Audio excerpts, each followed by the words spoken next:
the Relevant Podcast.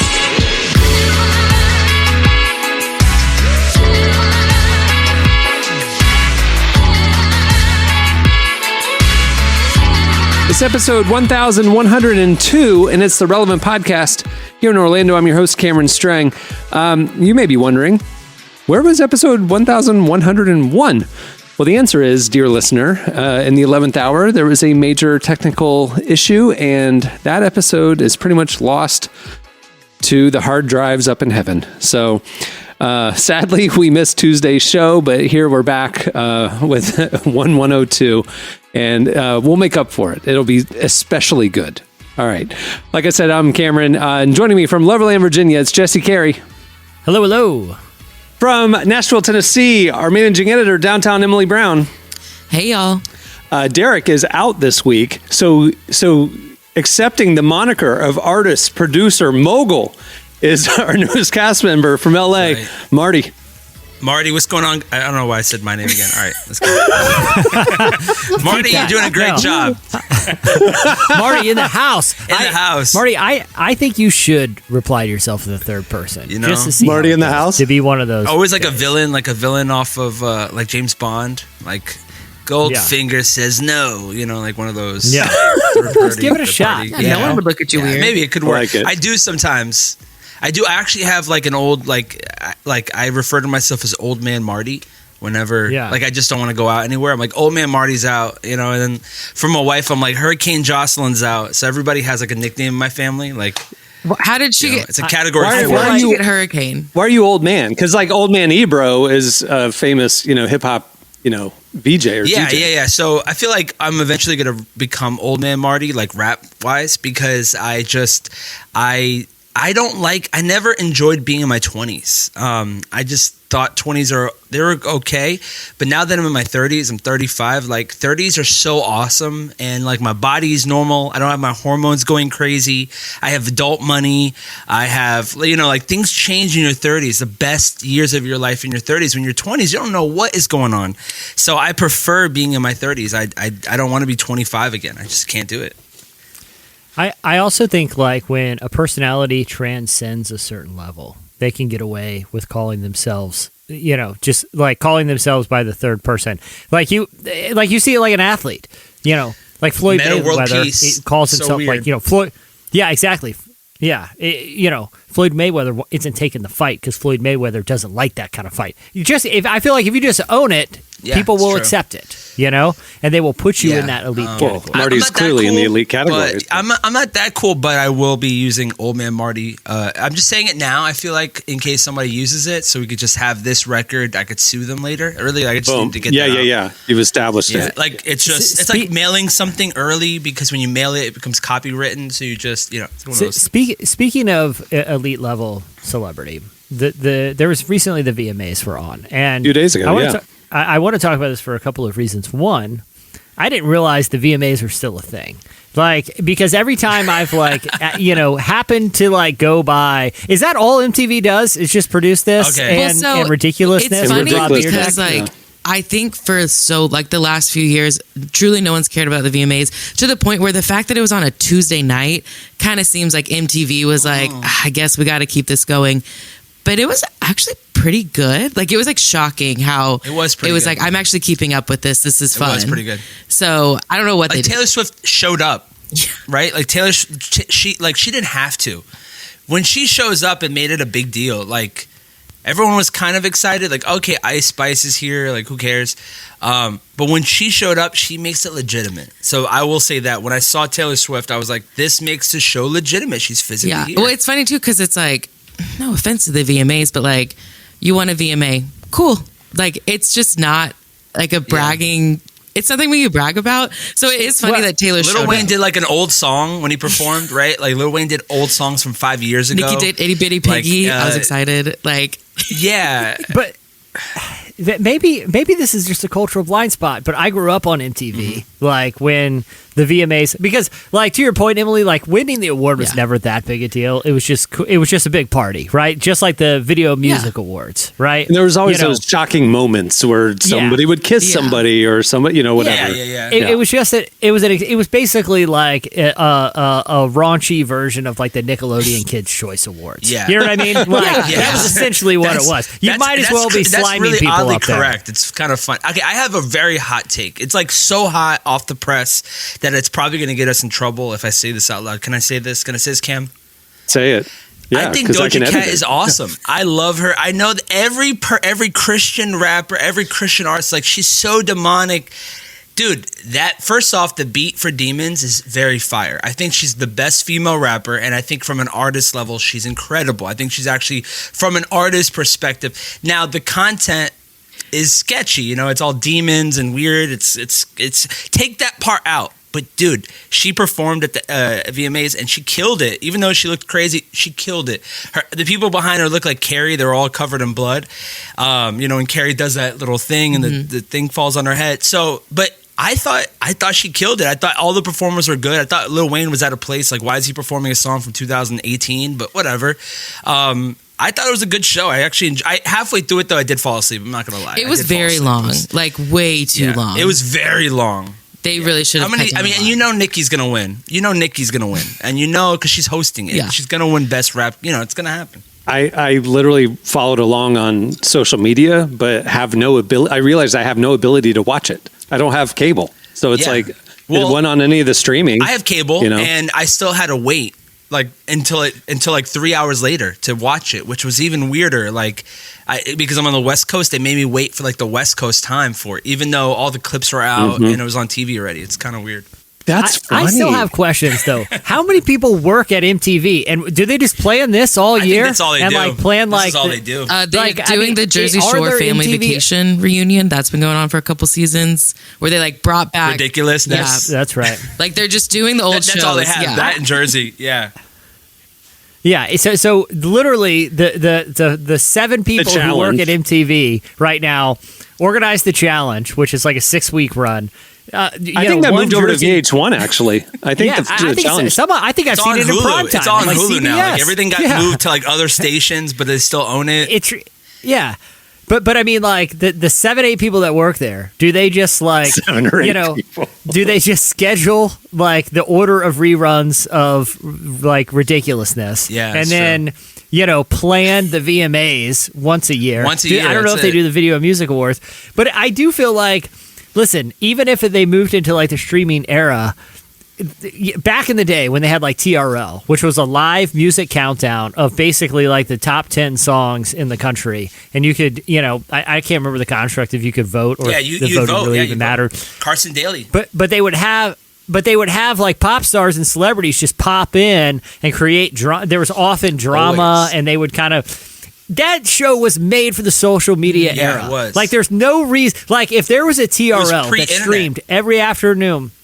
That's what I'm saying. If there was a version of that show that streamed live from Times Square every afternoon at 4:30, 5 o'clock, right? Where you had just pop stars and celebrities coming in to promote whatever and, kind of dust up a little drama here and there and then play some music videos and just streamed it on Twitter or X or whatever platform. I'm telling you, people would watch and people would comment and vote right there. It was made for this era. It was before its time. MTV's really missing out on something Jesse. here. You're a prophet. MTV had TRL, and at the same time, BET had 106 in Park, and 106 in Park is coming back. They announced that they're bringing it back. So it's bring back TRL. They always find somebody, but they're basically doing what's in and out of culture. They got in trouble, a sex problem over there, but then they came back later on, and they're like, "Oh, let's resurrect their career with this." They were doing bad stuff and got sued, but now they're over here. That's the people they choose. Dancing with the Stars level of celebrity is who's going to host. Looking to revitalize a career. I'll be honest. Before you said all of that, my thought was, like what's Nick Cannon doing? Just he seems like the He could do it. I think he's got his hands full. He's the black Ryan Seacrest. He does just as much. 40 jobs. Like they both own all of media. Like they're both. Does Ryan Seacrest have an army of children? That's the only thing. He doesn't have 12 kids named Nick as well. So that's the issue. Like Actually, one of Nick Cannon's kids' name is Powerful Queen, and I love that. I think it's so fun. It's named after his wife's IG handle. So that's just crazy. You imagine being at the DMV and they call your name Powerful Queen Cannon. Powerful Queen. I love it. Man. I love it. I think it's great. All right, well, we have a great show in store for you today. Coming up later, we talked to Cory Asbury. He releases a brand new album today. So, of course, he kicks it off here on the show. We have your feedback at the end of the show as well, but stay tuned. Up next, it's Relevant Buzz. Top down, cruising out 24. Got the ball working with a fresh 24 hours. Got it out the mud, had to let it grow. Was holding on a couple grudges, had to let it go. Cause if they knew I was going, would stay down. If they want so square, would stay round. I just got paid, picked up my bag. We running off for the day. Yeah, I did off on my chest. Yeah. Way too blessed to be stressed. Yeah. This I feel in your ass. You want more to say less. I'm in my bag, you want paper or plastic. These are You're listening to Derek Minor, International Show, Osmond Benjamin and DJ Malski. The song is Vibrations. I figure I'd play Derek in a break since he's not on the show today, you know. It'd be weird to play it if he was here. He's not gone. He's just He's just not here. Scheduling conflict. Yeah, it's not He's an fine. RIP situation. We're not He's literally remembering. at the dentist as we speak right now. Like that's what's happening. He was just texting me 10 minutes ago about some other stuff, and I was like, why are you texting me if you can't just jump on a mic and get on the podcast? He's actually at the TRL reboot. That's where he's at right now. Yeah, he's actually with Carson Daly as we speak, and they are figuring that out. Today's podcast is brought to you in part by Mercy Ships. Globally, 5 billion people lack access to surgical care. In sub-Saharan Africa, there's only one surgeon for every 200,000 people. Mercy Ships provides free, life-transforming surgeries for people who have little to no access to medical care. They help the blind see, straighten twisted limbs, remove deadly tumors, treat cleft conditions, and so much more. With state-of-the-art hospital ships, they provide safe surgery to children and adults living with treatable conditions, and it's completely free of charge. They do all this work with an all-volunteer crew of professionals who donate their time and talents. Surgeons, stewards, nurses, engineers, and more make the world a better place. Your donation today provides free, safe surgeries to people in desperate need of help. All gifts are matched, so please donate today at mercyships.org/relevant. All right, it's time for Relevant Buzz.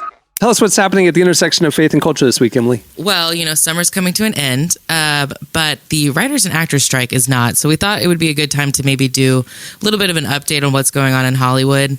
The writers strike, which began in May, and the actors strike, which began in July, are still going with just no end in sight. Like from the union, they are saying that they're not budging. The SAG president, Fran Drescher, she said that they are financially prepared. They've financially prepared themselves for the next 6 months at least, and they are in it to win it. And so if you thought your favorite show or movie was coming in the fall, push that dream to the next spring, at least, because it is not coming for a long time. Like a lot of productions have shut down or delayed, like Stranger Things, Yellowstone, the next Mission Impossible installment. Like all this stuff is being pushed back. Oh no, not the next Mission Impossible. I know. Well, should we? Dead Reckoning Part 2? No! Do we need to take a moment of silence to kind of grieve? But like no network shows are going to be.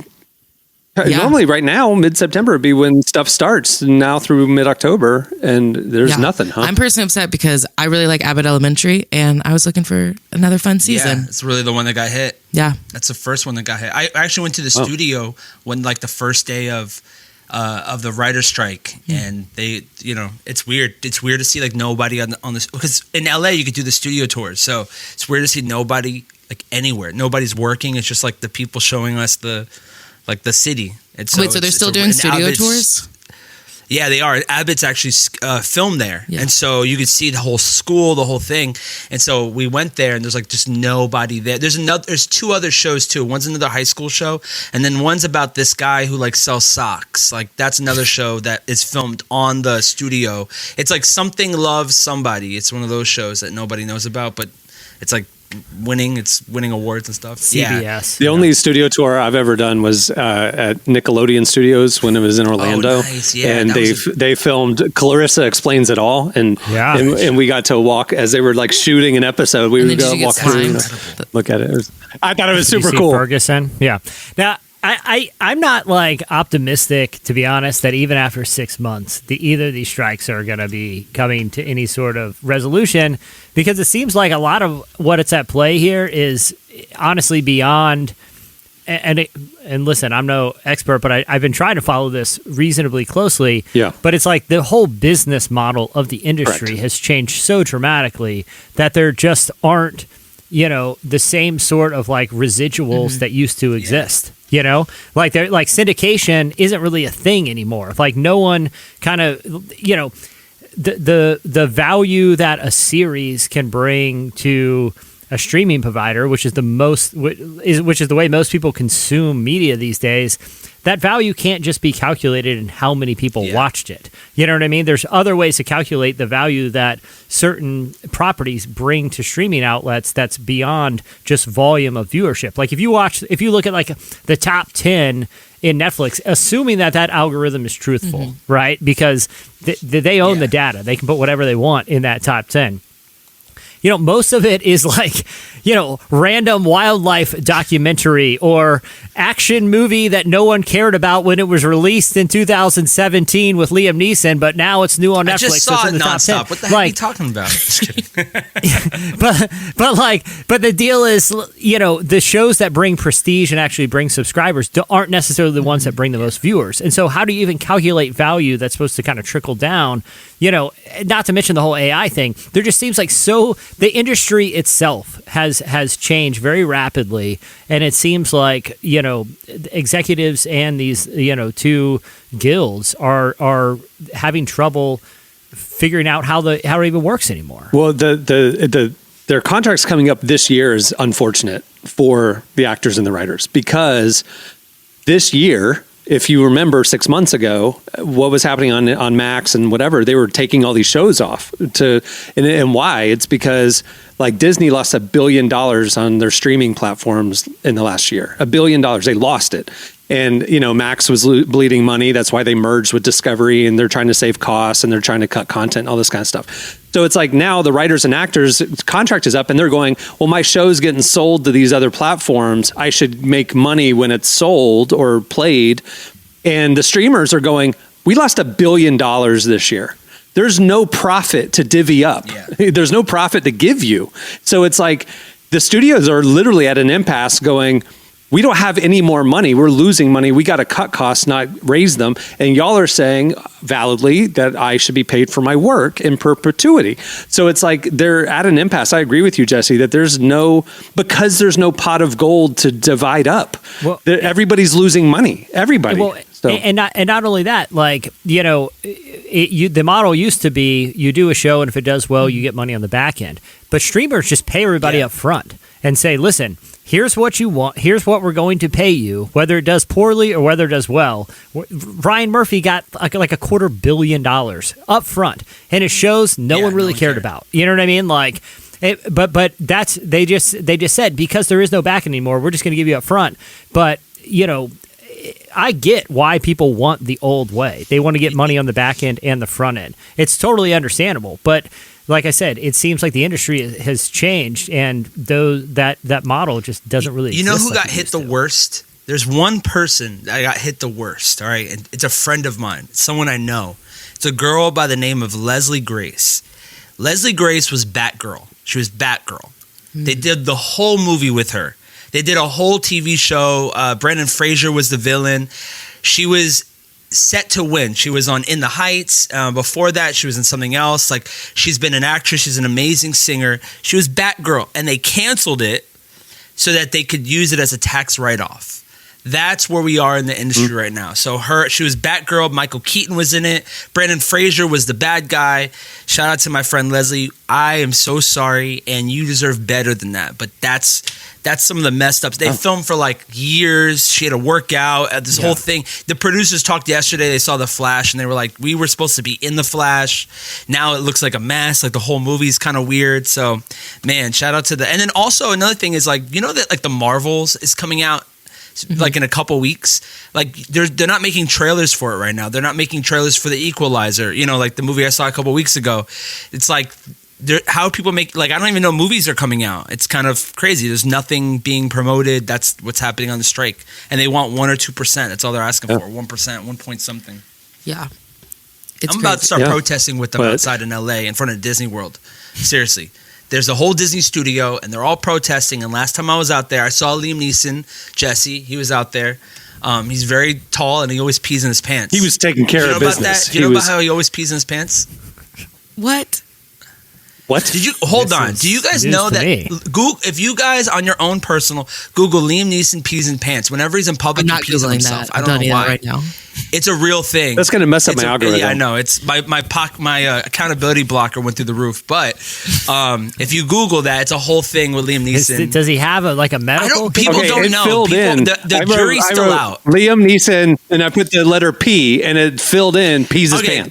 I'm trying to put you guys onto something right now. Right now, I'm so sorry. I'm corrupting the viewers of Relevant Podcast. This is the best podcast in the world, but you also have to know about this. It's a fact of pop culture. There's a YouTube video. This is crazy. YouTube video. There's a whole Here's YouTube video. Talk about it. She's making fun of him. Does that make you want to watch it, Emily? But here's my question: Was it just one? No, it was like 30 pictures of him. Watch a YouTube video. Pictures of him. 30. Yeah, there's a YouTube video that's just cycling through them all right now. I'm going to He might have a medical condition. We're not 100%. He gets drunk and he just goes at it. And so that's like A Star Is Born. Yeah. He's just out walking around talking to people with pictures of him like holding people, babies. Yeah, it's a whole thing. Anyway, so I want to see him over there in Disney Studios, and let's take a photo. And can I be honest? That makes him even more fearsome, because if there's one I don't want to fight Liam Neeson. I don't want to fight anybody.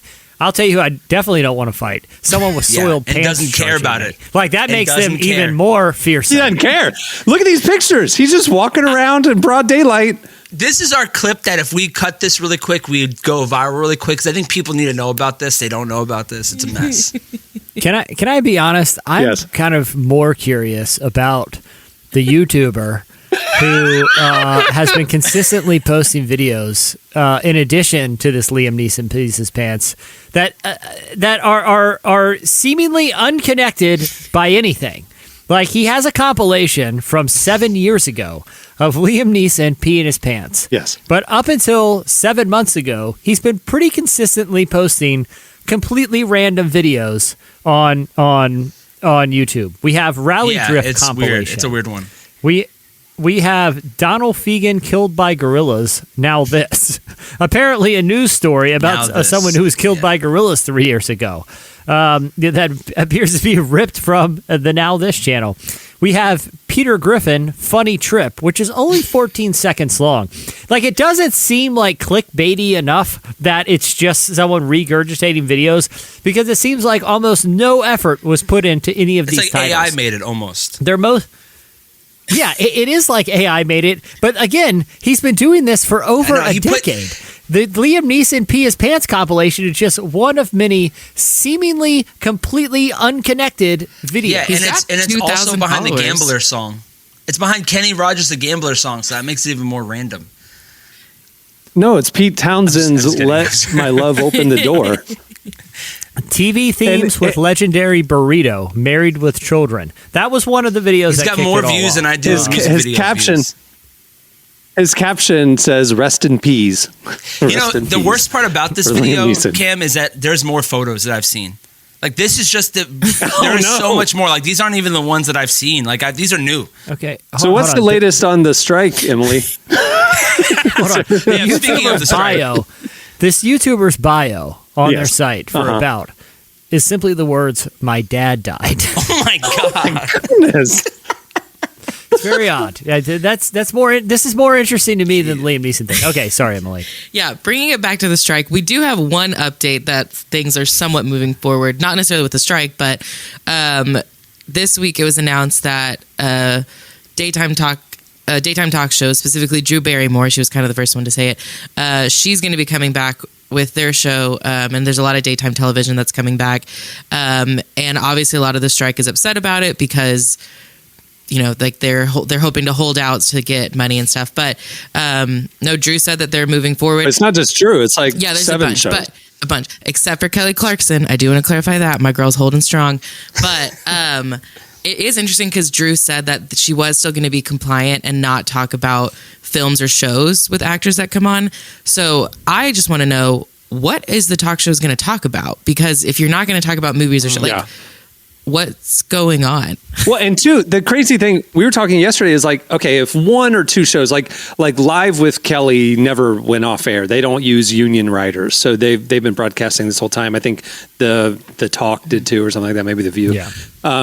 But now all these other talk shows are all coming back. They're all like debuting next week, and I'm sitting there going, what celebrities? They don't have anything to promote. So all those interview segments kind of evaporate. I mean, it's like 7 shows filling an hour a day or 2 hours a day. So think about it. They have to do other stuff like segments, like cooking demonstrations, things that you need writers for. Yeah, so it's like, because I don't have the interviews, Here, what do you do? here's my take. Yeah. Good. Like, make them more like podcasts, not like, all right, here we got Tom Cruise on the show talking about Mission Impossible. Hey, listen, you're not going to believe what happened to him at the airport. Funny story with his luggage. Go ahead, Tom. Tell it. You know what I mean? Like I these hate that. manufactured things that lead into, now let's see a clip. Maybe it's just them talking like normal people, That'd which be is great. actually, in my opinion, going to be way more interesting to listen to. Like, you know what I mean? Like, get their thoughts on, other things in the world other than just something that they're being paid to promote. I'm actually here for it. I actually think maybe it'll usher in an era of because if you watch, I had like a late night rerun of like Jimmy Kimmel on last night. It was painful. Like the interviews are terrible. Even Fallon, when he's playing some dumb beer pong giant hand slap game, I mean, it's funny every once in a while, but mostly it's just wackiness. Like let's have people sit down for like 8 to 10 minutes and just kind of talk. Like I'd be more inclined to watch that, I think. All right. What's next? Well, that's what's all going on in Hollywood. But let's talk about some common folk, things that we can all relate to. Okay, really quick. If I asked you how many millennials, which are adults between the ages of 27 and 40, how many millennials are currently living at home with their parents, what percentage would you say? I think 42-year-olds. It's 1980s, 27 the end to of 42. next. Okay, yeah. Yeah, even 43. Yeah. What's the question? So, I'm gonna say in this. I'm gonna say in the 50s. whoa. You're saying half of millennials in their 30s, early 40s are living at home? I'm gonna say it's 42%. I'm gonna say 54%. The only reason being I'm gonna is say 54. that's what I thought you were suggesting, Cameron. It was just a very specific guess, and in my head, 42% sounds pretty good. Okay. Well, you guys have ruined 54%. her bit because It's not that high. It is high. So we think it's high. 28% of millennials live in their childhood home. I just can't believe that. Like 38-year-old grown-ups, a quarter of them, 1 out of 4, are living with their parents. That's crazy. Yeah. And obviously, there's a lot of reasons. Most of it comes down to money. Some said that they were living with their parents to save up for their own house. Some are paying off student debt. Some are searching for jobs. Some of it's just like convenience. They have a lot of kids and their parents are helping them out.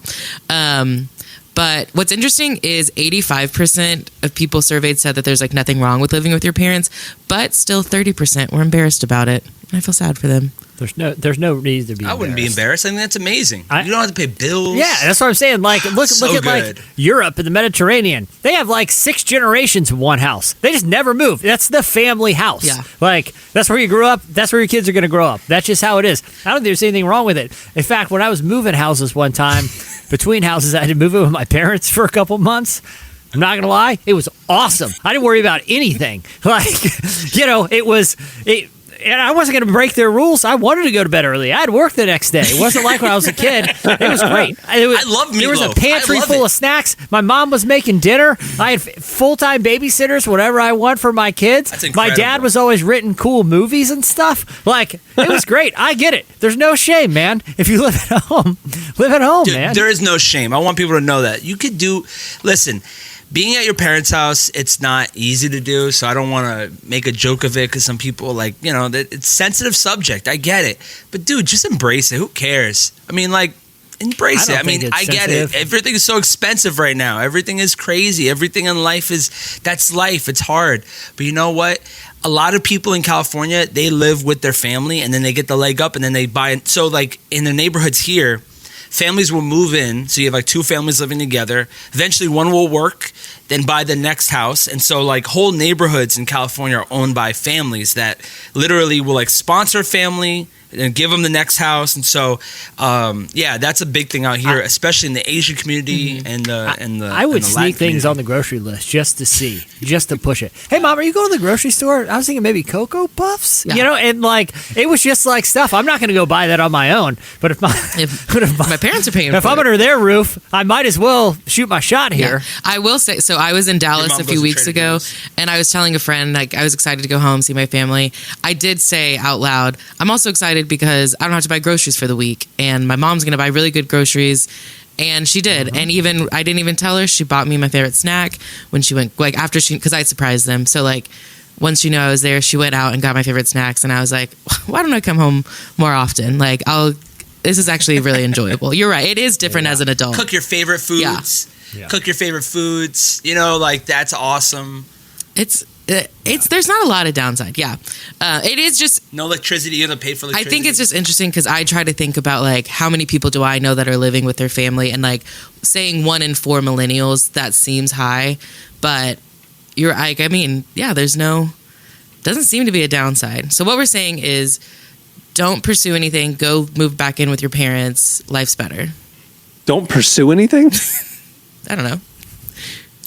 Just like, live your life. But because the other side of the coin, sorry, and I'll stop ranting. But the other side of the coin is like that. There was a woman this week who I think she was 29 years old, and she was posting about her Saturday afternoon as like a single 20-something that didn't have kids, and she was just having kind of a breezy afternoon. She went out to Taylor Swift the night before. She was going to hang out and Beyonce, make food, and Beyonce concert. She was going to make some sort of sushi rolls and watch and run back some Netflix, and all these people were giving her such a hard time. And in my mind, and it just brought it up when Marty, you kind of said offhandedly, like, hang out and do nothing, and all these, it was particularly like kind of angry, kind of conservative leading people, like, this is what's wrong with young people today. They aren't out starting and I'm like, if only there was one other example of someone who at 29 years old hadn't really started their gig yet, didn't have his own place, and had no kids and really no romantic prospects, and mostly spent time just hanging out with 12 of his buds. I wish there was just an example of one person like Come on, Jesse. where we could point to show that maybe this isn't so bad. You know what I'm saying? You're like, talking about Elon Musk, right?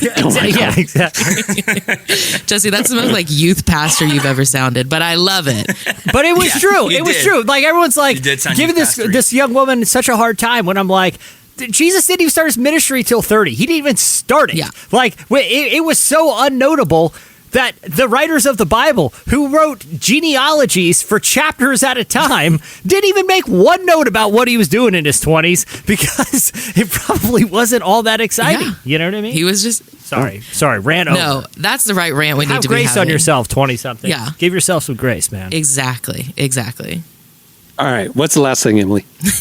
Last thing we want to end it on is Sufjan Stevens. He has a new album coming out in October, and so he's been dropping a few songs, and he just put out a new song this week called Will Anybody Ever Love Me? We have a sip of it right now. Watch me now, anoint me with that golden blade. Tie me to the final wooden stake. Burn my body, celebrate the afterglow. Wash away the summer sins I made. me drift and watch me struggle. Pretty trippy. It is a trippy song. It's a little slower, it's a I feel little like you picked the trippier. worst part of the song too. And that was the chorus. That was the chorus. Oh man, Dude, he always throws me off with that. Can That's what I'm saying. Like, I'm if going, I- listen, go ahead.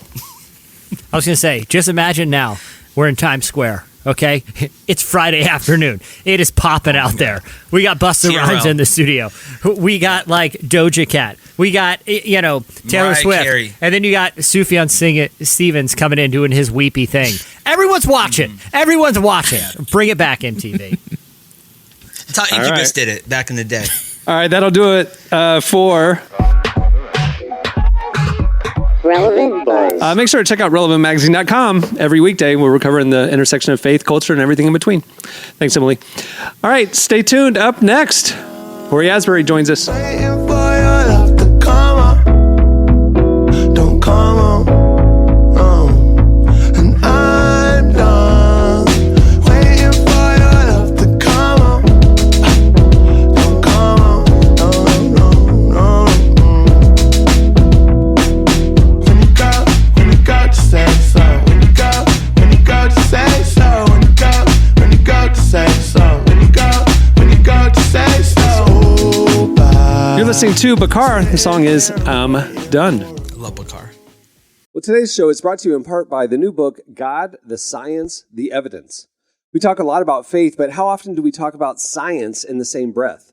You might be surprised to discover just how deeply the two actually agree. For centuries, science has been used to dismiss the idea of God, but today an intellectual revolution is underway.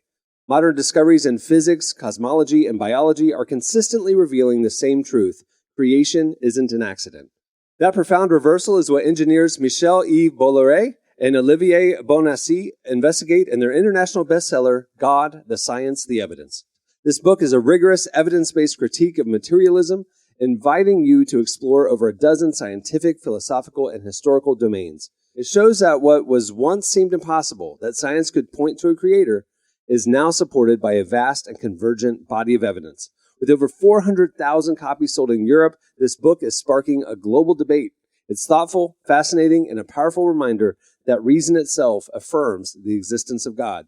Learn more and find out where you can purchase your copy today by visiting godthesciencetheevidence.com. Well, our guest today is Cory Asbury. You know him as the guy behind one of the biggest worship songs in the last decade, Reckless Love. But today, he is releasing his brand new album, Pioneer. It is a major shift for him. It's not worship music. It is a pivot toward country, Americana. I don't know, country, very country. Yeah, it's country. Well, we sat down with Cory to find out why he's ventured in this new direction, and also, at the end, how he uses TikTok to show a different side of himself. Here's our conversation with Cory Asbury. You're broken. Anyone who says they're not is lying. Maybe we all got too good at hiding. You never did the things they said you should. I'm sorry you were so misunderstood. Well, after a few years away, you're coming back as a country artist. What made you want to shift to country music? Yeah, I think I love organic instruments. You know, I love guitars. I love all stringed instruments. I think they're beautiful. Like, there's something so special about actually playing the instruments. And I think so much of our music is processed. It's synthesizers, it's keyboards, it's all these digital sort of sounds and samples. And when I go to a show, like, I want to hear people play instruments. You know what I mean? I don't want to hear a bunch of tracks. I don't want to hear the keyboard pressing a button and like, that's me personally. That's my own. It's my own preference. And I grew up listening to that kind of music. And you know, and even in North Carolina, there's a very sort of country vibe and influence where it's like bluegrass is big.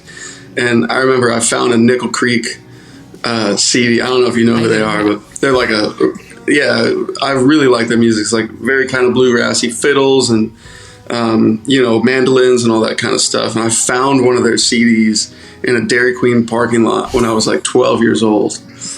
And I was like, I don't know what this is. I'll pop it in the CD player. You know, back then we had CD players. And I was like, dude, this is amazing. And I think I fell in love with that sound, but it felt like in Christian music, when I first started making music, you sort of had to do a very specific sound and style, a lot of pads, a lot of soundscapes, a lot of like, you know, you go to church, you hear that ooh sound. Dude, I'm so tired of that sound. Like, I am so over that flipping sound. I never want to hear a pad again, ever, in my whole life. If I never heard a pad again, I would be so happy. I love real music, and you're right. Like, living in Nashville, you have access to so many incredible musicians, and like, there's these instruments that just bring such emotion. And like, I think of lap steel, like that. Like, it's this sound where you're like, oh, it sounds like someone crying, or like there's such evocative, sort of emotional, something unquantifiable to it. And I came back to it, and I was like, man, I love this kind of music. Like, I wonder if we produce this record more along those lines. Like, and everyone's saying, like, you know, on social media, country Cory and blah, blah, blah. And I'm like, it's not fully in that lane. And even if it was, I wouldn't mind. But I think the beauty of that kind of music, and I pretty much only listen to country music, and have for a lot of years. So that definitely influences things.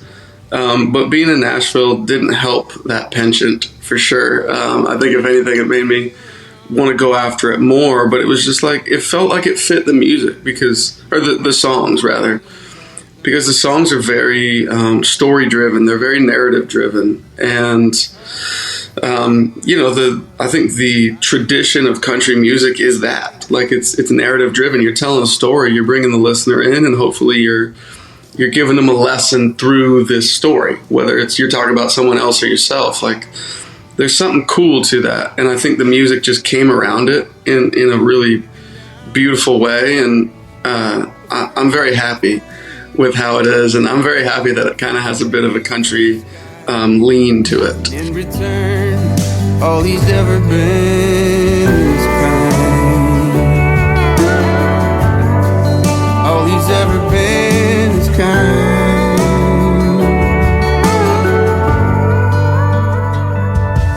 And I know I wasn't there, but when I look up at I have seen people call you Country Cory, which I think is funny. But I do think that when people think of country, I know country enough to know that there's kind of, even within country, there's almost different sounds and genres. Like you mentioned bluegrass. But you could also have, there's more like a singer-songwriter, there's more pop, like different sounds. Mm-hmm. What would, if you had to define like the sound on the album, how would you describe like the country influence? That's so tough. Like, it's very singer-songwriter with a country Americana lean is what I would say. And that's tough, because then you feel like you're stuck in a certain thing. And like, yeah, it's not so much like straight down the middle country as it would be like, it's definitely more singer-songwriter-y-ish, if you will.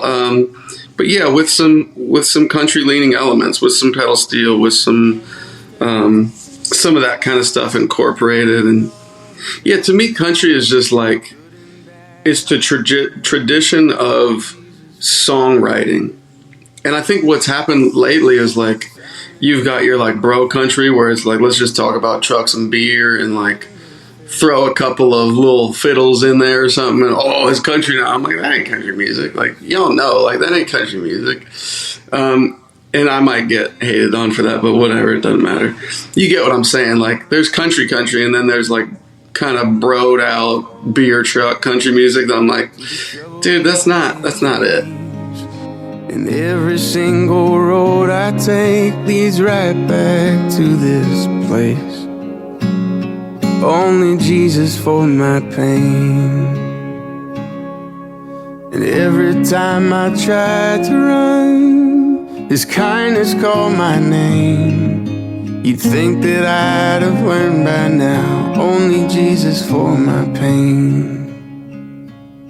Only Jesus knows the questions, the things I'm scared to say.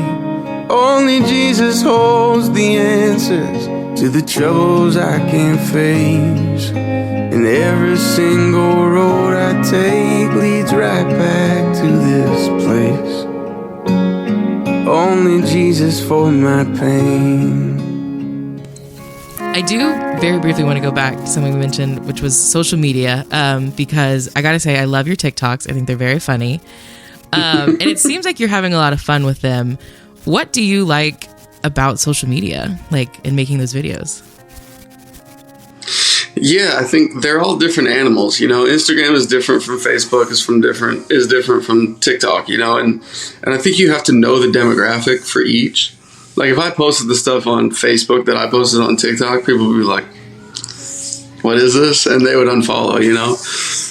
And I'm great with that, whatever. I think there's something to the rawness of TikTok that appeals to me. And then I think that appeals to a lot of young people because like we talked about earlier, no one wants the beat, you know, or I can't say BS, can I?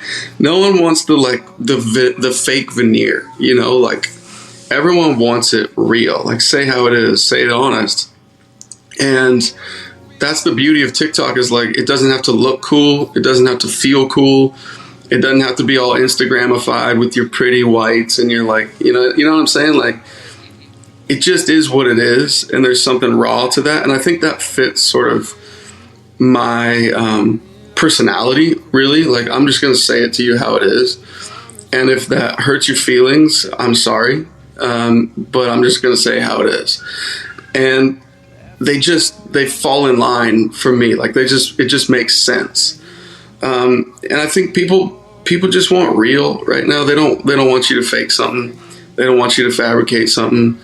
And I think that's the beauty of it. That's especially TikTok is just like, say it how it is, man. And use humor, which I think comedy is created to be a social commentary, honestly. Like you think of like the court jesters back in the day, like it was literally their job to poke fun at stuff and then to bring social change because of it. You know what I mean? Like that was their job. Like that's what they were created to do. And the king would go, okay, you're right. You're poking fun at the poor for this and you're poking fun at the rich for this. I might make a few changes here. And they were allowed to say it as plainly as they wanted using humor. And for some reason, you know, that's just the way it was. And I don't know, it's fun. Like there's something to that, creating a social commentary and kind of being able to say this and that about different things and have people receive it because I'm not railing against something. You know, I'm not screaming and yelling. I'm not cussing. I'm not freaking out. I'm just kind of going, this is sort of funny the way this is, huh? You know, and people are like, yeah, it kind of is like that. I never thought about that, you know? I don't know. I enjoy it. I'm singing it all different now. I pray they understand somehow that the promise is the same. Yeah, the promise is the same. Yeah, the promise is the same. That was Cory Asbury. Make sure to check out his new album, Pioneer. It's out today. All right, stay tuned. Up next, it's your feedback.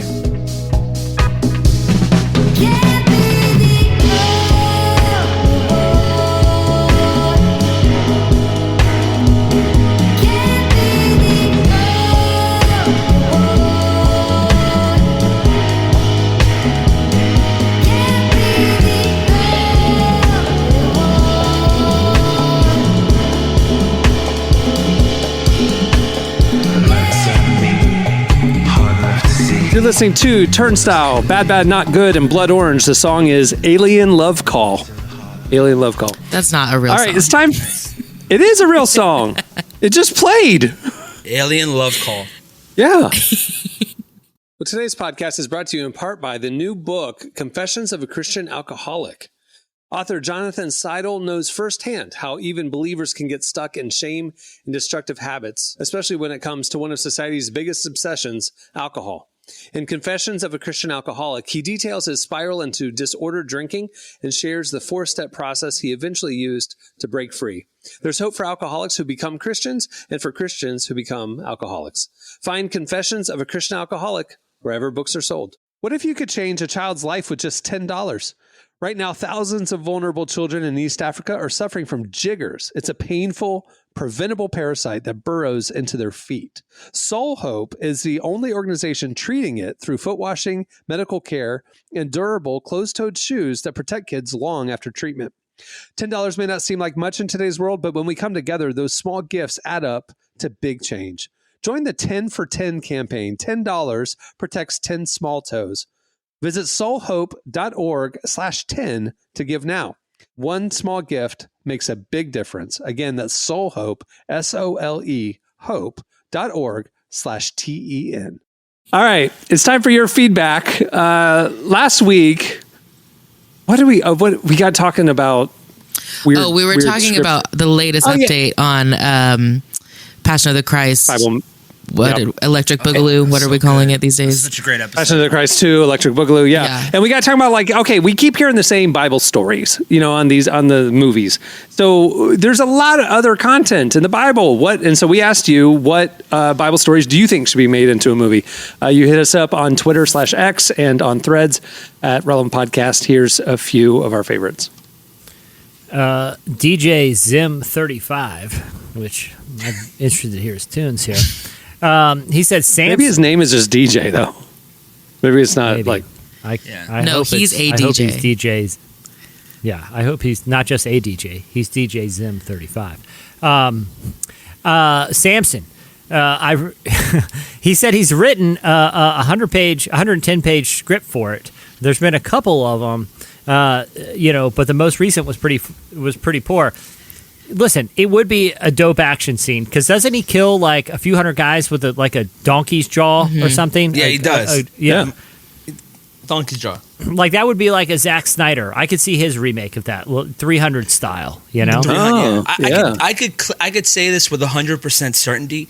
The people who responded to this question have no idea about the music industry, about the movie industry. These choices are rough. Who said the Ethiopian eunuch? What story is that? Alex Garza. What story is that, guys? What story is the first conversion, right? Isn't it like the first conversion post Christ returning? I think something like that. We need to get a Bible scholar on here. We want to know about David and Goliath. Okay, I want The Rock real quick as Goliath. I do want to go back to DJ Zim though, because you can't just say you've written a feature-length 110-page script and not send a link. Yeah. Because I know. Now I need to read the script to see is it really Agent Michael Scarn. Yeah. Michael Scarn. I immediately went to Michael Scarn. Who would you cast? You're such obviously DJ Zim's casting himself. He casted himself as Samson. I'm here for it. Otherwise, I feel like it's going to be like a Jason Momoa, and he's just everywhere. But I feel like Jason Momoa is probably our culture's Samson.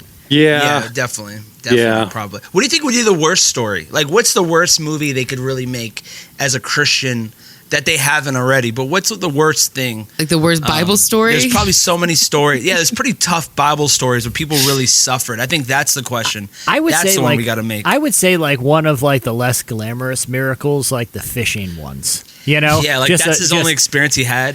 He had a great. I don't know that Jesus. I know about the fishing. He duplicated the. I'm surprised no one did like one of the old prophets, like. Which I always get them mixed up. But the one that sent the bear to attack the kids. Which one is that? Is that Elijah or Elisha? Elijah. Yeah, Elijah, okay. Right? Yeah, because he got made fun of for being bald. That's a great one. We already had Cocaine Bear, so that's a short film. Cocaine Bear, just make it Christian. That's kind of what we're doing. A prequel to Cocaine Bear. MTV short. It's an MTV short though. It's kind of like it. Yeah. What Douglas King said Esther. I thought there was a couple Esther movies. There is. Maybe I'm wrong. It's supposed to be good. Yeah.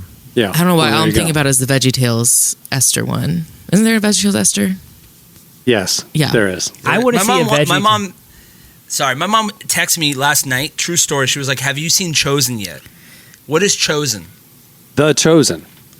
It's Okay, what is the it's show? a It sounds like television cult. series about Jesus and like the life of the disciples. But it's Where do you watch it? you can watch it. It's everywhere. They have an You can app. watch They it have on- Amazon Prime. I think you can It's watch free. it on Peacock. Yeah. Oh, wow.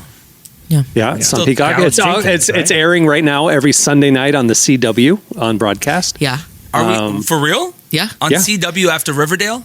Riverdale's over. No. It replaced Riverdale and it tripled its ratings. No So- way, man. Christians, let me tell you something. Christians will show out every single time. Shout out to the Christians. Yeah, The Chosen has been a huge success. Yeah. Huge. Wow. All right. Wow, that's incredible. Okay, so it's time for this week's. Editorial question of the week. Hey. So we were talking about the writer's strike. You know, Hollywood needs some new juice, and we were talking about TRL, and it got us thinking: what other shows? We've asked this in the past, but what shows from our childhood, what shows from the past, do you think should be brought back, rebooted, updated? You know, like 106 in Park, it's coming back. So, what shows do you miss that you'd love to see Hollywood take another stab at? Now, the question I have is, Jesse, is it we want to see a dark remake like they did with Fresh Prince on Peacock? You know, when it was like, or are you saying I just want to bring back Alf? Because Alf is coming back. Actually, Ryan Reynolds is behind it. I know, but here's the thing.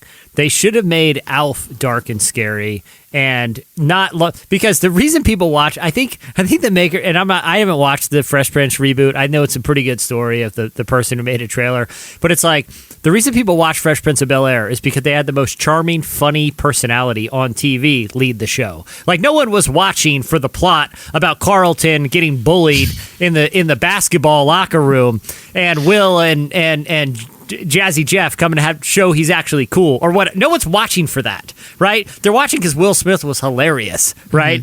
Like that was the reason. So I kind of feel like they lost the plot of it. However, Alf, if you think about this, a family is harboring like an alien that eats pets and that they are afraid of exposing because the family could be in danger. Listen, we're a peak alien right now. They are really missing an opportunity to do something creepy with Alf. It doesn't need to be a comedy. It's no laughing matter anymore, okay?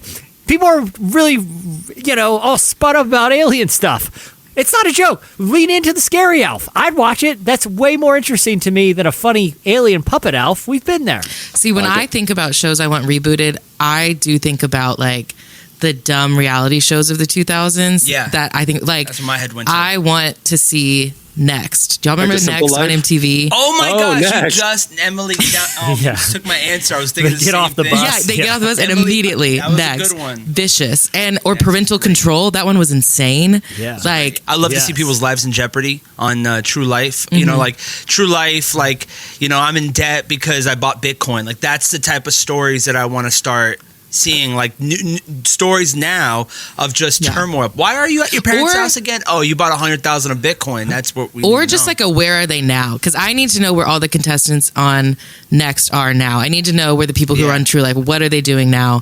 That's what I need. Cribs. Do they still own the crib? Who owns that By the- crib now?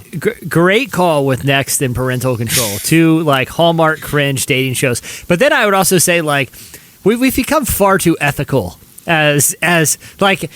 Remember, like Joe Millionaire, where it was a dating show. The whole construct. I mean, was, I love hey, that. you Okay, get to- but there's or- shows or like like Joe or dating something? Prince Harry or was a whatever, good one. where it's like that's what I'm saying. Like, bring back the unethical dating shows. No one's making you watch them.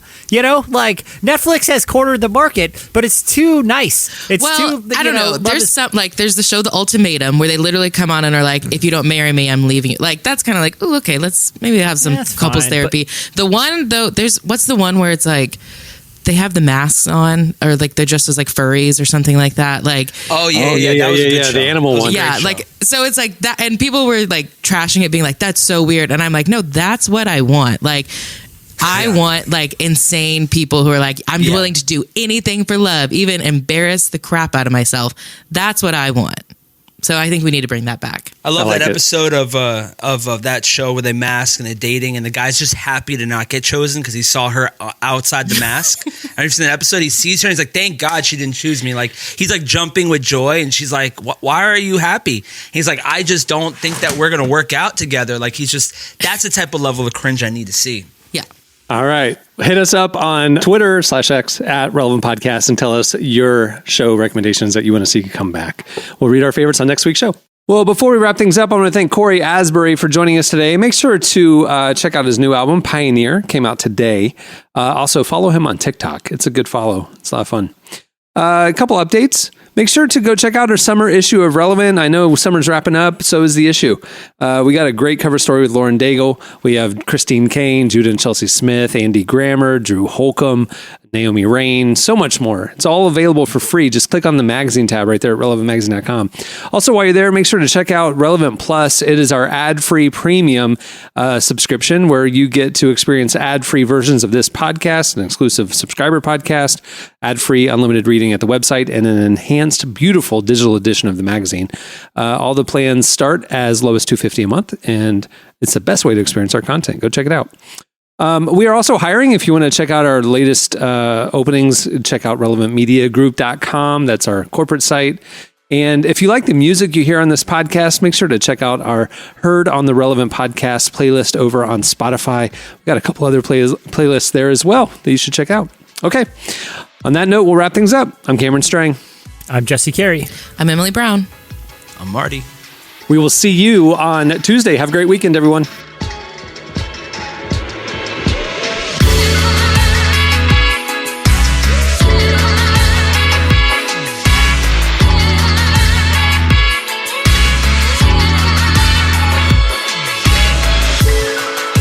Thanks for listening to the Relevant Podcast. Check out our features, interviews, and news updates every day at relevantmagazine.com. And make sure to follow Relevant on Facebook, Twitter, and Instagram for the latest. For more great podcasts, browse the shows on the Relevant Podcast Network, which you can find at our site. And while you're there, don't miss the all-new era of Relevant Magazine. A new issue releases every other month at relevantmagazine.com.